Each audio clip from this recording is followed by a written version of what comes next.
Salut tout le monde, c'est MB et aujourd'hui on se retrouve sur une nouvelle vidéo pour que je vous explique exactement ce que c'est que le client idéal et comment le faire pour l'améliorer avec le temps.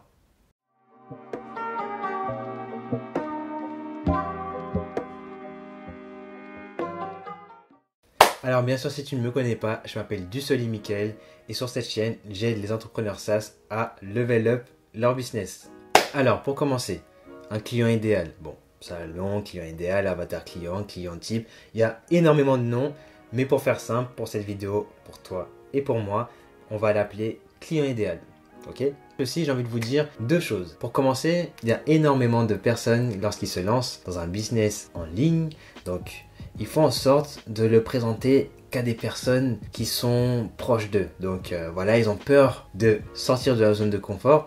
Donc ils font en sorte de présenter ça à leur famille, à leurs amis, à des personnes qui sont proches. Et du coup, ils restent dans leur zone de confort et peut-être que ça les blesse. Mais en fait, il faut se dire quelque chose de très important. Très important. Ce qui se passe, c'est que des fois, ce n'est pas votre idée qui est mauvaise, c'est juste que vous voulez présenter à les mauvaises personnes. Présenter ton produit à ta famille, peut-être que c'est bien pour ton moral, c'est bien pour que tu te sentes bien personnellement, mais pour que tu puisses en vivre, pour que tu puisses tester ton idée, il faut que tu le présentes à une niche. Donc il faut que tu présentes ton produit aux personnes qui peuvent l'utiliser et qui peuvent te monétiser cette solution. Ok? Donc la niche, c'est vraiment ça. C'est vraiment proposer ton produit à des personnes qui pourront utiliser ton produit car c'est vraiment pour eux. C'est vraiment, et le produit a vraiment été fait pour eux. Alors bien sûr, dans cette vidéo-là, en 3 étapes, je vais te montrer comment créer donc un client idéal et surtout comment l'améliorer avec le temps, parce que tu vas voir que finalement tu vas le commencer mais sans doute tu vas l'améliorer. Donc un client idéal, ça peut faire 1-2 pages et tu vas voir comment faire en sorte d'améliorer cela avec le temps. Et moi je te conseille personnellement de garder des versions pour que tu vois vraiment ton amélioration avec le temps. Première étape, alors là tu vas commencer à créer ton client idéal. Donc comment créer son client idéal? Tu vas faire en sorte de,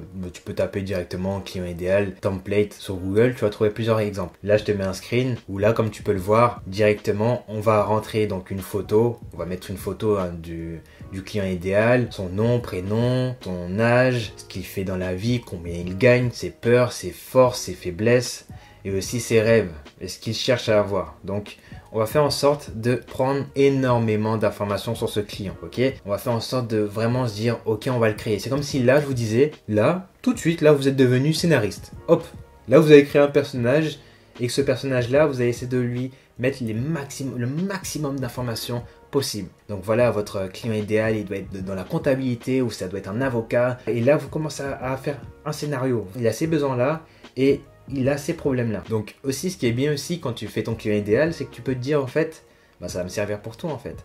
Parce que tu vas créer ton client idéal. Ton client idéal va te servir pour créer du storytelling. Lorsque tu veux vendre un produit à un avocat, tu vas le vendre d'une certaine manière. Tu vas utiliser des mots, son lexique directement.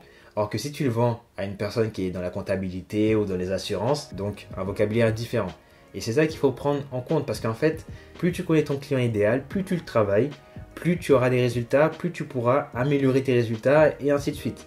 Ok? Déjà rien que sur la première étape, là tu peux voir que déjà si tu fais en sorte de mettre les bonnes informations sur ton client idéal, tu peux faire énormément de choses. Maintenant, passons à la deuxième étape. Deuxième, alors là, bon, on résume. Première, vous avez fait en sorte de créer. Donc vous avez donné une image à ce personnage-là, vous lui avez donné un nom, un prénom, un âge, des revenus, des forces, des faiblesses, etc. Deuxième chose, vous allez faire en sorte de régler sa douleur la plus profonde. Comment on fait pour régler sa douleur la plus profonde? Là, tout simplement, voilà, vous allez utiliser la loi de Pareto. 20% des efforts font 80% des résultats. Peut-être que lui, donc sa douleur la plus profonde, c'est qu'il n'est pas productif. Donc si vous lui permettez de créer une solution pour le rendre productif, vous faites les 20% qui lui permet de résoudre les 80%, tout simplement. Comment on fait ça? Simplement, on va aller chercher directement où se trouve notre client. Notre client potentiel, notre client idéal, se trouve souvent sur des forums, des séminaires, des groupes, des blogs, etc. Ce que vous faites à partir de maintenant, maintenant que vous avez votre première étape, votre client idéal, vous savez exactement où il se trouve. Si vous tapez sur Google la profession de votre client, vous allez avoir plus d'informations. Et donc, vous allez peut-être rejoindre des groupes Facebook pour pouvoir parler avec eux. Et ensuite, si vous parlez avec eux, ils vont peut-être vous dire, ok, directement, voilà, j'ai ce problème-là, j'aimerais bien le résoudre. Ou tout simplement, vous avez juste à suivre les conversations. Si vous suivez les conversations, vous allez avoir plusieurs problèmes qui sont déjà dans leur niche et qu'ils ont besoin de résoudre. Donc, vous serez là, écoutez, essayez de débattre avec eux, comprendre pourquoi et essayer de le résoudre.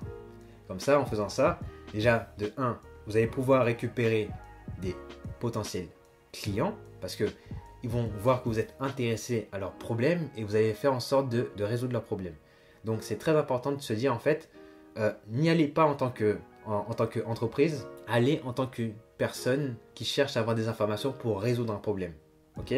Donc voilà, intégrez leur niche. C'est très important pour la deuxième étape. Troisième, mettez-vous à la place de votre client. Comment on se met à la place de son client? On fait en sorte, tout simplement, de savoir comment le job est fait.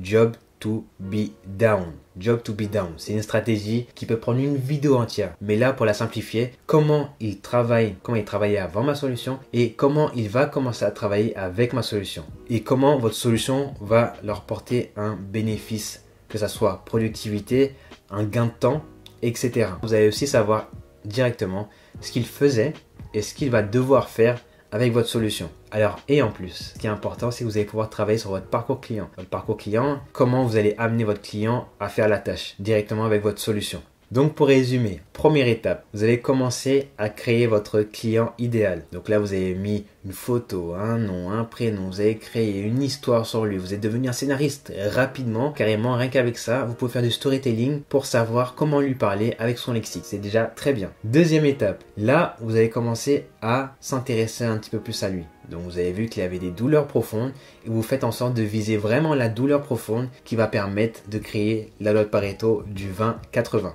Troisième étape, vous vous êtes dit, ok, maintenant que je sais où il est, je sais où le trouver, dans les séminaires, dans les blogs, dans les forums, réseaux sociaux. Maintenant, ce que je vais faire, c'est que je vais lui demander comment le job était fait avant ma solution et comment je peux faire en sorte qu'il utilise ma solution pour que le job soit fait d'une autre manière et qu'il lui permette d'avoir une productivité, des bénéfices supérieurs. Ce qui est important, c'est faire en sorte que les étapes qui sont faites, les rejouer à chaque fois. Pourquoi? Parce qu'en fait, voilà, vous allez arriver à la troisième étape, ils vont vous donner des choses à faire, ils vont vous donner des choses à améliorer. Voilà, votre produit il est fait, oui c'est bien, mais vous pouvez l'améliorer encore un peu parce qu'ils vont vous donner des feedbacks. Ces feedbacks-là, indirectement, ils vont être utiles aussi pour votre client idéal directement. Donc la première étape. Et ensuite, vous allez l'améliorer petit à petit. Donc après, vous allez avoir plus d'informations. Ils vont être tellement intéressés par votre produit et tellement ils vont vous faire de feedback qu'il y a de fortes chances que ce soit vos membres fondateurs et ils ont quelque chose à donner. Il ne faut pas oublier que lorsqu'une personne arrive sur votre projet